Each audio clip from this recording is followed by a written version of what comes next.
Hi, welcome back to the channel. Now basically I got given this watch off, well not given, I was handing this watch in for review off Ryan. I say he's my local Sinn dealer based in the Midlands, and I'll leave a description to his website below. And I say he's fantastic, really friendly. You want a Sinn or you want a watch, doesn't matter what it is, he will find it for you. He's amazing. Anyway, he lent me a Sinn for review, and I thought, well, it would be rude not to compare the two models and just see how they look side by side. Now, I've had this watch for around about, probably not even 6 months, probably a bit less than that.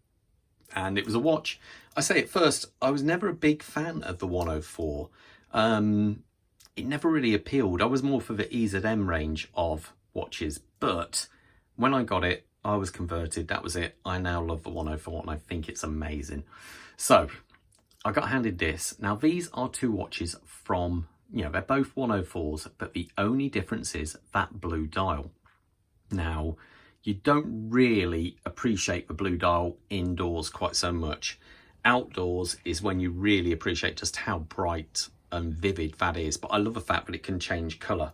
So you see it there, it's a black dial, it's a little bit blue, but in certain lights it depends. There it's very blue, there it goes black.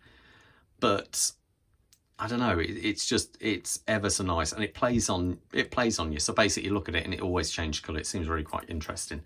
Now, which one would you go for? This is the interesting thing here. Now, the only difference is that dial and this bracelet. If I compare the two bracelets together, the H-Link is the tried and trusted solid kind of rugged bracelet from Sinn, and this, it's definitely a more dressier kind of bracelet. Now I think it looks absolutely superb, and it possibly suits this watch more so than the H-Link. Now the H-Link does have advantages in certain areas where this one, maybe doesn't quite work up, doesn't quite match it in certain, but it does in others. The H-Link, we look at it, a bit better here. You can see on this model, we have a satinized finish there, and then we have a polished center. We have a fold over clasp, very solid, little keeper. We've got 3 levels of micro adjustment. I can't remember if there's a dive link extension. Yes, there is. So you've got a dive link extension. So I would say this is more the tool watch kind of do-it-all bracelet. It is hex link. So we've got in there the hex links, where if we look closely now at the fine link, God, it's pretty, isn't it? Really is nice. Now, if you notice, the fine link tapers, whereas the H-Link only tapers ever so fraction. I believe it goes down, is it? Yeah, it goes down, I think, about 2 mil. So it goes from 20 to 18. Let's double check that and be on the safe side. Don't want to tell you a wrong thing. 20 there, and at the bottom, 18. Where this one, if we measure up there, 20, and it tapers right down. That looks like 16 or less.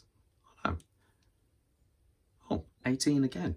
It doesn't look it. It looks like it tapers more than that. I tell you why, the reason why I think that is the clasp is obviously bigger on this. If I measure the clasp, that's going to be 20 mil. And because you don't have a clasp here, it folds over because it's on double butterfly. You don't read a bigger area.